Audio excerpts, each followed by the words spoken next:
السلام عليكم ورحمة الله وبركاته. نحمده ونصلي على رسوله الكريم. أما بعد، أعوذ بالله من الشيطان الرجيم. بسم الله الرحمن الرحيم. فإذا قضيت الصلاة فانتشروا في الأرض وابتغوا من فضل الله. الآية. قال النبي صلى الله عليه وسلم: عمل الرجل بيده وكل بيع مبرور، أو كما قال عليه الصلاة والسلام. صدق الله العظيم. আলহামদুলিল্লাহ, আল্লাহ তাবারক তাআলার ফজল ইহসান। তো মই আজি হালাল আৰু হারাম সম্পর্কে কোরআন ও হাদিসের রোশনীর দ্বারা বিচারি হওয়ার পরে চেষ্টা করিম, যাতে আল্লাহ পাক সুবহানাহু ওয়া তাআলা মোক সহি করার তৌফিক দান করে। তো আল্লাহ পাক সুবহানাহু ওয়া তাআলা মোক আপোনালোকক বেহিচাপ নিয়ামত দান কৰিছে। তো সেই নিয়ামতসমূহৰ মই আপুনি শুক্ৰিয়া আদায় কৰিব লাগিব। সেই নিয়ামতসমূহ পোৱাৰ পিছতো মই আপুনি কিয় হাৰাম ৰাস্তাত গৈ তাক হাৰাম মাল ইনকাম কৰিব লগা হয়, তাৰ পৰা কিয় বাচিব নোৱাৰোঁ বা বচাৰ কাৰণে কিয় চেষ্টা নকৰোঁ। তো আল্লাহ পাকেতো কৈছে কোৰআনে কাৰিমত সূৰা নাবাত, ও জাআলনাল লাইলা লিবাসা, মই তোমালোকৰ কাৰণে ৰাতি আৰামৰ কাৰণে বনাইছোঁ। ও জাআলনান নাহাৰা মাআশা, আৰু দিন মই তোমালোকৰ কাৰণে ৰুজি তালাশ কৰাৰ কাৰণে বনাইছোঁ। তো আল্লাহ পাক সুবহানাহু ওয়া তাআলা দুনিয়াৰ বুকুত ইনসানৰ কাৰণে মাল ইনকাম কৰাৰ কাৰণে, কামাই কৰাৰ কাৰণে, ব্যৱসায় কৰাৰ কাৰণে কোনো ধৰণৰ ক্ষেত্ৰত মানা বাধা কৰা নাই। তো আল্লাহ পাকে সূৰা জুমাত ঘোষণা কৰিছে, ফাইজা কুদিয়াতিস সালাতু ফান্তাশিৰু ফিল আৰদি ওয়াবতাগু মিন ফাযলিল্লাহ। তোমালোকে যেতিয়া নামাজৰ পৰা ফাৰিগ হৈ যাবা, নামাজ আদায় কৰি ল'বা, নামাজ যেতিয়া শেষ হ'ব, তুমি নামাজৰ পিছত ফান্তাশিরু ফিল আরদি, तुम लोग ज़मीन में फैल जाओ, वबतगू मिन फज़लिल्लाह, अल्लाह की फजल से रिज़्क तलाश करो। तो अल्लाह पाक सुबहानाहु व तआला কৈছে যে তোমালোকে নামাজ আদায় কৰাৰ পিছত, মোৰ হুকুম আদায় কৰাৰ পিছত তোমালোকে জমিনত কি কৰা, ৰুজি তালাশ কৰা, ইনকাম কৰা। তো এই ক্ষেত্ৰত আল্লাহ পাকে কেতিয়াও মানা বাধা কেতিয়াও কৰা নাই। আগত যে मैं तेलावत करीसी, वजअलना नहारा माआशा, और हम ही ने तुम्हारे लिए दिन को रोजी तलाश करने के लिए बनाया। तो रोजी तलाश करार क्षेत्रत এইটো নহয় যে গোটেই দিনৰ গোটেই সময় মই ৰুজিৰ পিছত দুনিয়াৰ চক্কৰত, দুনিয়াৰ অৰ্জন কৰাৰ ক্ষেত্ৰত মই লাগি থাকিম। এইটো নহয় যে আল্লাহৰ হুকুম সকলো বাদ দিম, নবীৰ তৰিকা বাদ দিম। আল্লাহৰ হুকুম, নবীৰ তৰিকা বাদ দি যিসকল ব্যক্তি দুনিয়াৰ মেহনতত আজি লাগি আছে, তো সেইসকল ব্যক্তি কেতিয়াও মানুহ হ'ব নোৱাৰে। তো নবী কৰিম সাল্লাল্লাহু আলাইহি ওয়াসাল্লামে মৃত্যুৰ আগমুহূৰ্তত কিছুমান কথা কৈ গৈছিল। তো সেই কথাৰ ভিতৰত এইটো এটা কথা কৈছিল যে যিসকল মোৰ উম্মতে দুটা বস্তু ধৰি ৰাখিব, তো এই দুয়োটা বস্তু ধৰি ৰাখাৰ পিছত সেইজন মোৰ উম্মত কেতিয়াও গুমৰাহ হ'ব নোৱাৰিব, কেতিয়াও গুমৰাহ নহ'ব। তো এটা হৈছে যে আল্লাহ পাক সুবহানাহু ওয়া তাআলা পাক কালামুল্লাহ শৰীফ, দ্বিতীয় হৈছে হাদিস। এই দুয়োটা বস্তু যেতিয়ালৈকে মোৰ উম্মতে কি নকৰিব, মজবুতি হিচাপত ধৰি ৰাখিব, তেতিয়ালৈকে মোৰ উম্মত কেতিয়াও গুমৰাহী নহয়।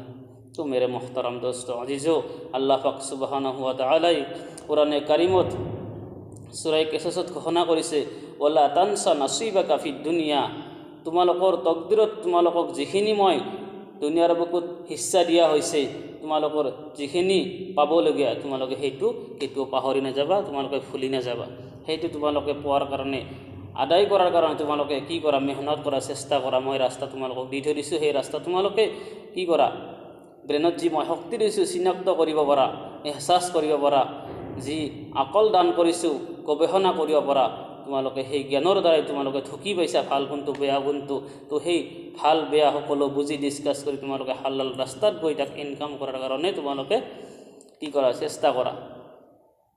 তো মেৰে মোহতাৰাম দোস্ত আজিজো, এই ক্ষেত্ৰত ইছলামে দুটা কথা কৈছে যে মই যে ইনকাম কৰিম, তো সেই ইনকামৰ ক্ষেত্ৰত যে মই খুদ নিজে মেহনত মজদুৰি কষ্ট মেহনত মুজাহিদা কৰি মই মাল উপাৰ্জন কৰিম আৰু যিমানখিনি সম্ভৱপৰ হয় মই অন্য মানুহৰ ওচৰত খোজা বা সৱাল কৰা বা মানুহৰ ওচৰত হাত পাতা এইবিলাক অভ্যাস যাতে মই বনাই নলওঁ। তো দ্বিতীয় কথা হৈছে যি মই ইনকাম কৰিম তাক হালাল ৰাস্তাত গৈ হালাল মাল ইনকাম কৰিম আৰু হালাল খোৱাৰ কাৰণে মই চেষ্টা কৰিম। তো আল্লাহ নবী সাল্লাল্লাহু আলাইহি ওয়াসাল্লামে সাহাবা রাদিয়াল্লাহু তাআলা আনহু কৈছিল, ইন্না আতিয়াবা মা আকালতুম মিন কাসবিকুম, তোমালোকে যি খানা পাক বস্তু তোমালোকে খাই আছা সেইটো তোমালোকৰ কামাইৰ পৰাই লোৱা মাল হয়নে? তেতিয়া সাহাবা ৰাদিয়াল্লাহু তাআলা আনহুয়ে প্ৰশ্ন কৰিলে, ইয়া ৰাসূলুল্লাহ, ইন্না আতিয়াবা মা আকালতুম, হয়, আইয়ুল কাসবি আতিয়াব, যে कौन सा माल बेहतर हम कौन सा माल उत्तम है कि माल बेसी बेहतर है पाक वस्तु है पाक साफ है। तो नबी करीम सल्लल्लाहु अलैहि वसल्लम इरशाद करिले, আমালু রজুলি বিয়াদিহি ওয়া কুল্লু বাইইন মাবরুর, সেইটো মাল সকলোতকৈ উত্তম হয় সকলোতকৈ পাক হয় যিটো মাল নিজে মেহনত কৰি নিজে উপাৰ্জন কৰি ব্যৱহাৰ বাণিজ্যৰ দ্বাৰাই নিজে ইনকাম কৰা হয়, মানুহৰ ওচৰৰ পৰা খুজি লোৱা নহয়, তো সেইটো মাল সকলোতকৈ উত্তম হয়। तो मेरे मोहतरम दोस्तों আজিজো, আল্লাহ পাক সুবহানাহু ওয়া তাআলা সূরা মুমিনত আম্বিয়া আলাইহিস সালাম অর্থাৎ রাসূল সকলৰ কাৰণে আয়াত নাজিল কৰিছে। সেই সকল ব্যক্তিৰ আম্বিয়া আলাইহিস সালামৰ ফালে ইংগিত কৰি তেওঁলোকৰ ওপৰত কি কৰিছে? আয়াত নাজিল কৰিছে। তো সেই আয়াতত কোৱা হৈছে, ইয়া আইয়ুহাৰ ৰাসূলু কুলু মিন তাইয়্যিবাতি ওয়া আমালু সালিহা, যে হে মোৰ ৰাসূল তোমালোকে কি কৰা? পাক বস্তু খোৱা আৰু নেক আমল কৰা। কি কৈছে? পাক বস্তু খোৱা আৰু নেক আমল কৰা। তো এইটোতো আম্বিয়া আলাইহিস সালাম সকলৰ কাৰণে কোৱা হয়। তো আল্লাহ পাক সুবহানাহু ওয়া তাআলা সূৰা বাকাৰাত ইনসানৰ কাৰণে কি কৰিলে? আয়াত নাজিল কৰিলে। তো সেই আয়াতত কৈছে যে ইয়া আইয়ুহাল্লাযিনা আমানু কুলু মিন তাইয়্যিবাতি মা রাযাকনাকুম, যে ঈমান वालो তোমালোকে খোৱা पाक चीज़ों में से जो हमने तुमको रिस्क दी है, তোমালোকে পাক বস্তু খোৱা যি ৰিজিক মই তোমালোকক দান কৰিছোঁ। তো সেই ৰিজিকৰ পৰাই তোমালোকে কি কৰা? যাচাই কৰা, অনুসন্ধান কৰা, এইটো মোৰ কাৰণে খোৱা হক নে না হক, এইটো মোৰ কাৰণে জায়েজ নে না জায়েজ, মই এইটো বস্তু মই ব্যৱহাৰ কৰিব পাৰিম, খাব পাৰিম নে নোৱাৰিম, এই ক্ষেত্ৰত আপুনি নিজে কি কৰিব লাগিব? অনুসন্ধান কৰিব লাগিব। তো এইটো নহয় যে আজি মানুহৰ সন্মুখত হালাল হাৰাম জায়েজ নাজায়েজ পাক নাপাক সকলো বস্তু আহে আৰু যি মোৰ সন্মুখত আহে সেইটো মই জেপত ভৰাই লওঁ, এইটো মোৰ আচল উদ্দেশ্য নহয় ভাই। এই ক্ষেত্ৰত মই এদিন বহুত আজাবৰ সন্মুখীন হ'ব লাগিব।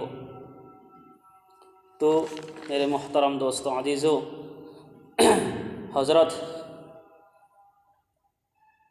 উমৰ ৰাদিয়াল্লাহু তাআলা আনহুৰ পৰা বর্ণিত আছে যে রাসূলুল্লাহ সাল্লাল্লাহু আলাইহি ওয়াসাল্লাম ইরশাদ করেছে যে তলাবু কাসবিল হালালি ফারিদাতুন বা'দাল ফরিজা, যে হালাল মাল কামাই करना फर्ज इबादतों के बाद एक फ़र्ज है।